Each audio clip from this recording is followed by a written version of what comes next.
Hi, I'm Sherry Stump. Thank you for joining me today. I'm reading from the devotional book, God's Amazing Grace by Ellen White. Today's reading is February 4 on page 43 in the book. The title is Israel's Invisible King. In Nehemiah chapter 9 and verse 13 it says, "Thou camest down also upon Mount Sinai, and spakest with them from heaven, and gavest them right judgments, and true laws, good statutes, and commandments." All through the pages of sacred history, where the dealings of God with His chosen people are recorded, there are burning traces of the great I Am. Never has He given to the sons of men more open manifestations of His power and glory than when He alone was acknowledged as Israel's ruler and gave the law to His people. Here was a scepter swayed by no human hand, and the stately goings forth of Israel's invisible king were unspeakably grand and awful. In all these revelations of the divine presence, the glory of God was manifested through Christ, not alone at the Savior's advent, but through all the ages after the fall and the promise of redemption. God was in Christ reconciling the world unto Himself, 2 Corinthians 5:19. Christ was the foundation and center of the sacrificial system in both the patriarchal and the Jewish age.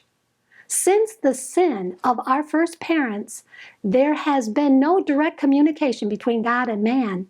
The Father has given the world into the hands of Christ, that through His mediatorial work, He may redeem man and vindicate the authority and holiness of the law of God.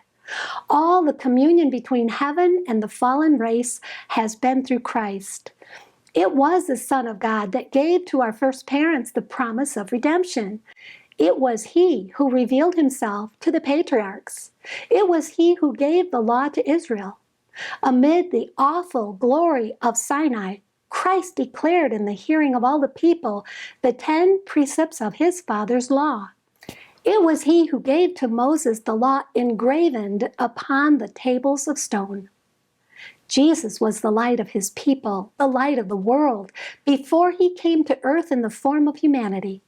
The first gleam of light that pierced the gloom in which sin had wrapped the world came from Christ, and from Him has come every ray of heaven's brightness that has fallen upon the inhabitants of the earth.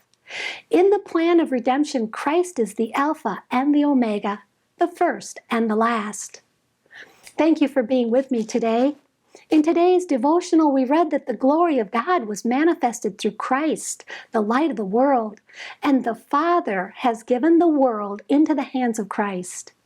It's my prayer that just as Jesus is the light of the world, we will be reflectors of that divine light to all around us.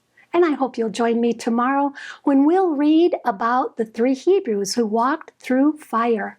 And may God bless you abundantly, more than you can ask or think.